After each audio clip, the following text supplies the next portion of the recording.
Bonjour les amis, j'espère que vous allez bien. La dernière fois, quand on s'est parlé vendredi, on a lu l'histoire et qu'on a fait le yoga, j'imagine que tu voyais pas très bien mon histoire parce que c'était dans un tout petit carré.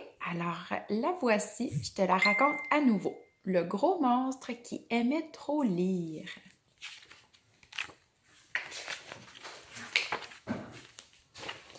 Je m'installe. Il était une fois un gros monstre affreux, sale et méchant. Il vivait dans une immense forêt que parfois des humains visitaient. Le travail du gros monstre, c'était de faire fuir les intrus en poussant un terrible hurlement. Caché derrière un vieux chêne, il se tordait de rire quand il voyait les humains courir à toute vitesse vers l'orée de la forêt. Alors, tu te souviens, hein, j'avais demandé quand je lisais l'histoire, vendredi, qu'est-ce que c'était un chêne? Et Lauriane nous a répondu que c'était un arbre. Donc, il était caché derrière un arbre. Un après-midi, le gros monstre s'ennuyait derrière son chêne. Il n'avait pas eu un seul visiteur depuis le matin. C'est alors qu'il aperçut une petite fille. Elle alla s'asseoir sur un rocher, puis elle sortit un livre de son sac. Le gros monstre jeta aussitôt un horrible cri qui chassa tous les oiseaux. Mais la petite fille était toujours penchée sur son livre, captivée par l'histoire qu'il lisait. Le gros monstre en colère inspira alors profondément et il fit le plus effroyable hurlement de tout son répertoire. La fillette eut si peur qu'elle laissa tomber son livre par terre et qu'elle s'enfuit en courant.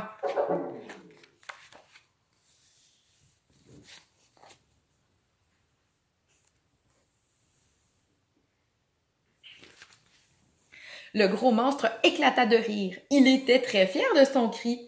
Jamais il n'avait réussi à faire un cri aussi puissant.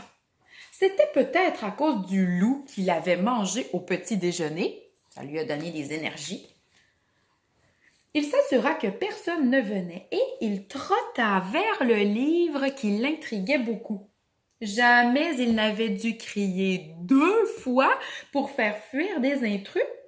Cet objet était magique ou quoi? Il prit le livre dans ses mains, le sentit. Il le lécha. Oh, il grimaça. Oh, ça n'avait aucun goût. Ce n'était pas très bon.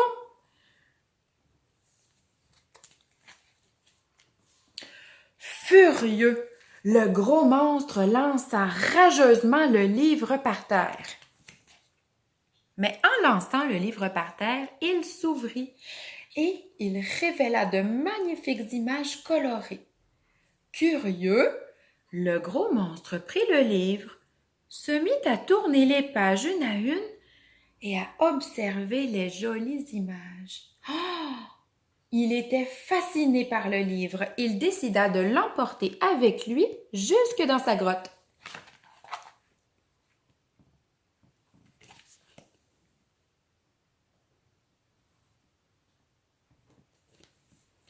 Mémère Dragon se promenait près de la grotte du gros monstre, quand elle y remarqua de la lumière. Intriguée, elle pénétra dans la grotte du monstre.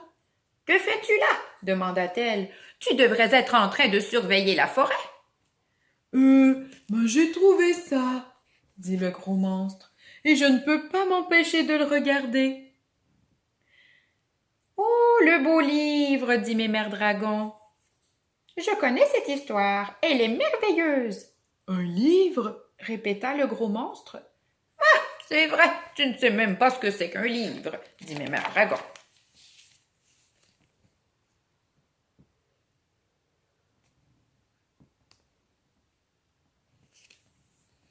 Mémère Dragon expliqua alors au gros monstre que les petites taches noires qui accompagnaient les dessins étaient des lettres. Les lettres formaient des mots, les mots formaient des phrases. Et avec tout ça, on avait une belle histoire. Oh! Je veux savoir ce que ça raconte, s'écria le gros monstre. Vraiment? Je peux t'apprendre à lire, ça me ferait plaisir, moi, répéta Mémère Dragon. Parmi le groupe de monstres, la vieille dragonne était la seule à savoir lire. Ses camarades étaient trop paresseux. Ils ne songeaient qu'à manger, dormir et terroriser les pauvres gens qui voulaient entrer dans la forêt. Mais le gros monstre avait toujours été un peu plus curieux que les autres. Ainsi commença son apprentissage. Tous les matins, il venait chez Mémère Dragon, qui lui montrait l'alphabet. Le gros monstre voulait tant connaître l'histoire qu'il apprit très très vite à lire.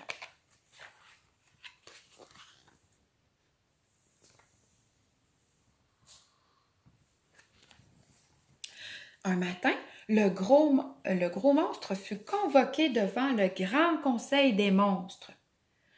« Tu ne fais plus ton travail, alors tu es chassé du clan des monstres !» lui hurla le chef des monstres. « Qu'on ne te revoie plus jamais !» Mémère Dragon, qui imaginait que le gros monstre était en train de pleurer tout seul dans sa grotte, vint lui rendre visite.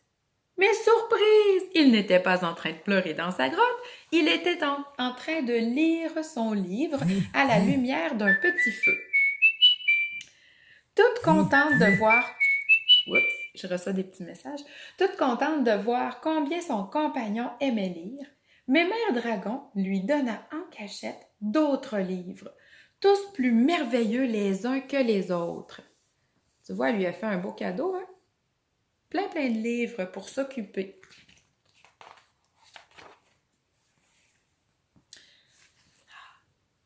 C'est le monstre à deux têtes. Tu te souviens, hein, il était venu écouter l'histoire du gros monstre. Je vais te le lire.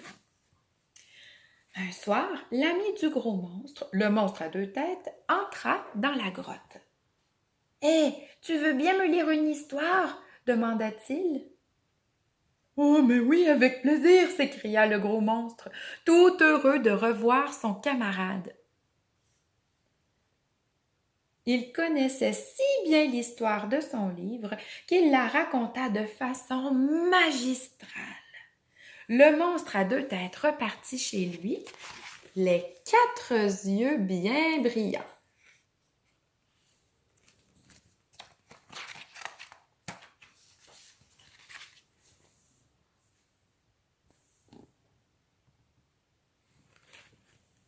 Le lendemain soir, le monstre à deux têtes revint à la grotte avec le monstre pustuleux.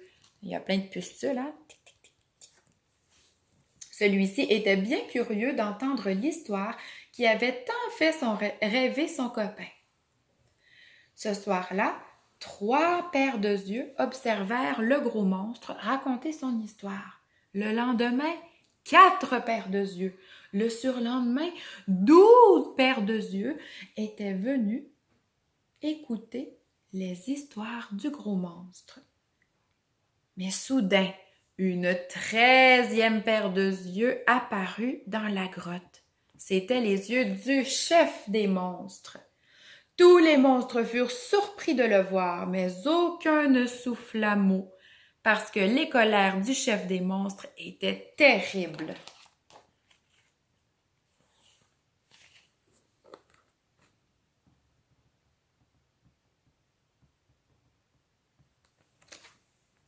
Dans un coin de la grotte, Mémère Dragon riait sous cape, comme ça. Où étaient passés les vilains monstres qui terrorisaient la forêt entière par leurs cris atroces? La vieille dragonne n'entendait que des « oh » et des « ah » de surprise pendant que le gros monstre racontait son histoire. C'est alors qu'un reniflement attira son attention. Comme ça. Le chef des monstres, ému, était en train de se moucher dans une feuille de chêne. Mémère Dragon en resta bien surprise.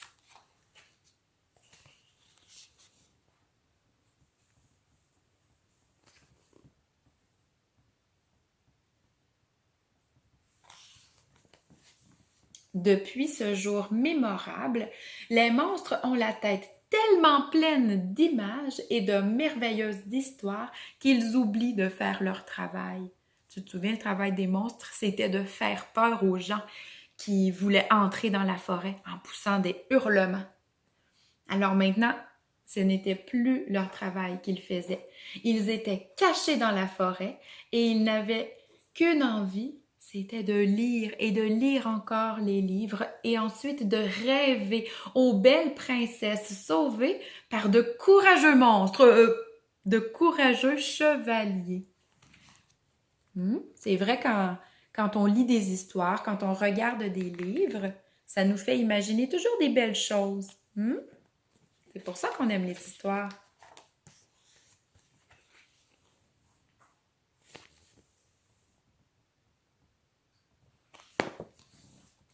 Quant au gros monstre, il passe ses journées à lire caché derrière son vieux chêne. Il est le seul à guetter encore les visiteurs. Mais ce n'est pas pour leur faire peur. Le gros monstre souhaite par-dessus tout revoir la petite fille, celle qui lui a fait découvrir le monde des livres.